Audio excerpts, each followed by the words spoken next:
So I'm currently behind the wheel of the 2023 Chevy Silverado ZR2 Bison, and I wanted to take a moment to showcase how you can change the battery in your key fob should it go bad. So obviously grab your key fob.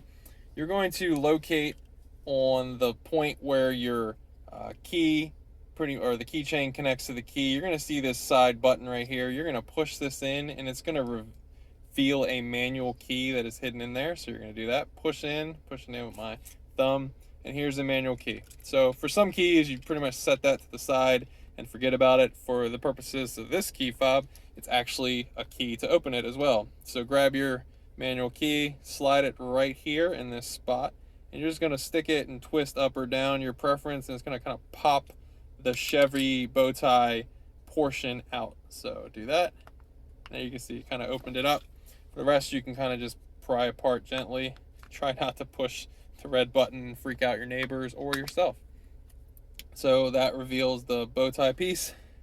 And then there is your battery. So this is a Panasonic CR2450 battery.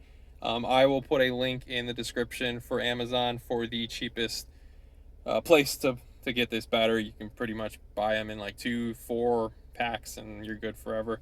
You can also use that key again to put your key right here, pop it out, use your finger, whatever, it doesn't matter. The battery's dead, I guess, at this point for you to look up this video, right? When you put the battery back in, be wary of using your fingerprints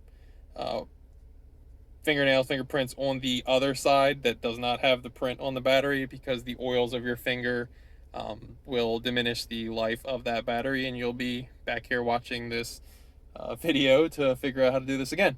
So we're going to try to save that for you and give you the best life of your battery. So pretend I pop this back in. You're going to clamshell everything back together. Like I said, try not to push that red button to freak yourself out. Everything clammed back together. And then don't forget to put that manual key back in its slot. And then you are good to go. You will not need to program the key to your truck or anything like that. It will remember all you did was swap out the battery. You're not like coding a new key to your vehicle. Hope you liked this video and hope it saved you a trip to the dealership. Thanks for watching.